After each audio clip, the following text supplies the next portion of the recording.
So let me tell you a little story about why multiculturalism works and why no white person can claim genetic superiority, and why I'm in a position to claim that my genes are superior, but I have not sunk down to their level.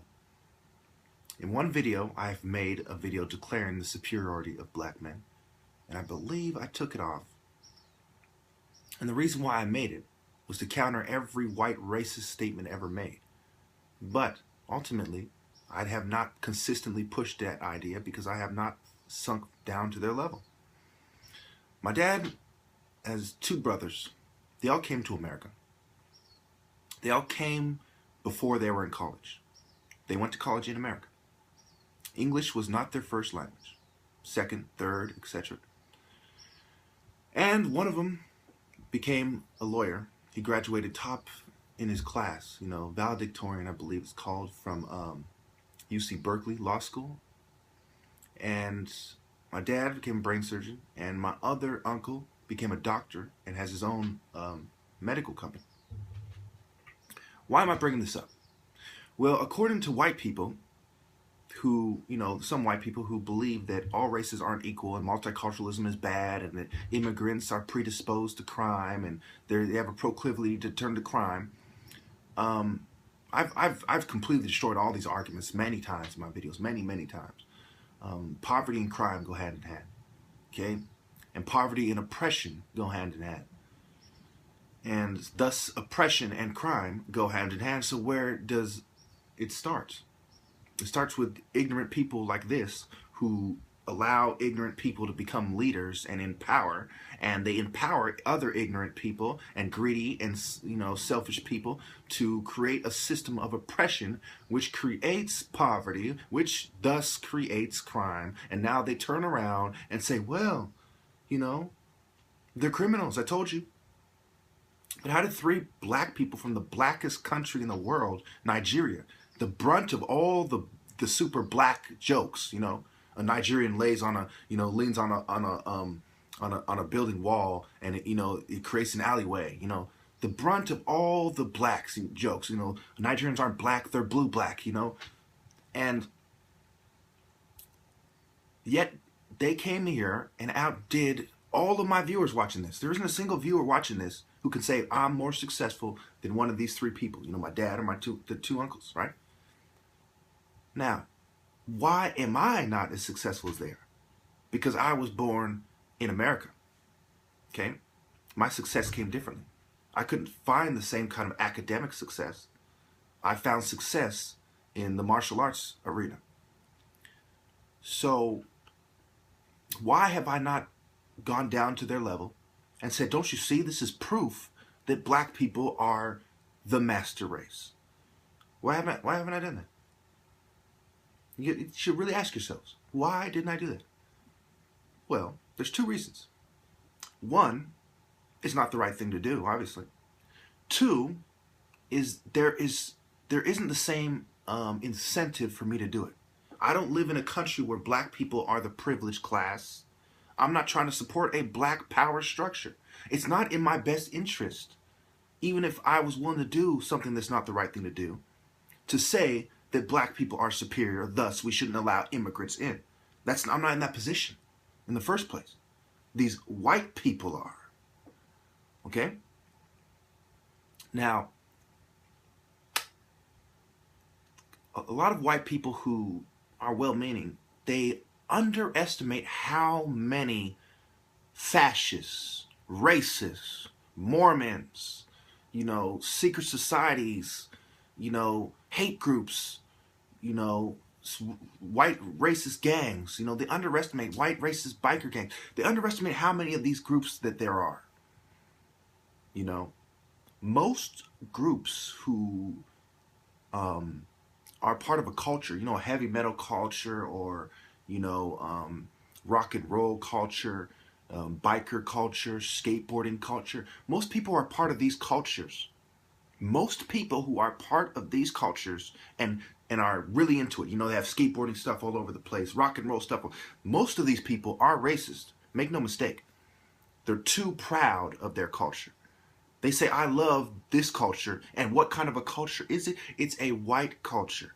Now, if you think that the majority of these people, it hasn't come across their mind that this is a white culture that I'm supporting, that I'm a part of, that I'm proud of, then you're gravely mistaken. In fact, most people in general, regardless of race, are racist to some degree. You know, make no mistake. And so what should be done about it? You know, that's that's a whole video in itself, okay? You know, I mean, one video at a time here, please. Anyway, so you also have to get, you know, it also goes with English people, you know. Most English teachers, I'm not saying all, but most English teachers are racist. Make no mistake, make no mistake. Because English teachers, their pet peeve is what? Well, one of their pet peeves is what? When people don't speak proper English. Now, what kind of people are more likely to speak proper English? Is it your English as a second language, Latino, Hispanic man or woman? Is it your black, you know, guy born in the South, in the ghetto in Houston, Texas, for instance? What kind of people are more likely to speak proper English, and what kind of people are less likely? And do you think that a teacher, say who's been teaching for 20 years or so, doesn't notice that? Especially if they've been teaching for 20 years, because then they're going closer and closer to, you know, the Jim Crow era. You know, so of course they're more racist. The old English white lady teachers, of course they're fucking racist as shit. You kidding me? So anyway, and why is it of the utmost importance to speak proper English anyway? If I can understand you, why does it matter? I mean, I've met white people who are so fucking racist that they'll act like they can't understand you just because they want to enforce white social norms. And yes, proper English is a white social norm. What, do you think it's a black social norm? What, do you think it's a Latino? It's an Asian social norm. Or perhaps it's an Islamic social norm. No, no, no. Proper English is a white social norm. Not sagging your pants is a white social norm. Wearing a suit and tie is a white social norm. Now, I'm not saying that all white social norms are fucking detrimental to society. But what I am saying is to have an expectation for your citizens to live up to white social norms that aren't necessary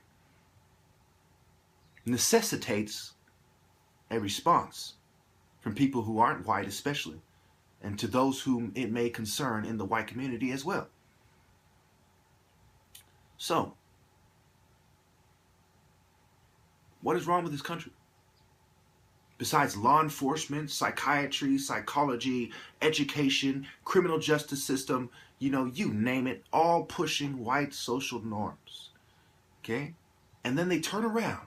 Don't you see how these white social norms are attached to fascism? They're attached to hegemony. They're attached to cultural imperialism. They're attached to white hate groups. What do white hate groups push? What are white hate groups? Are the people who are extremists when it comes to white social norms.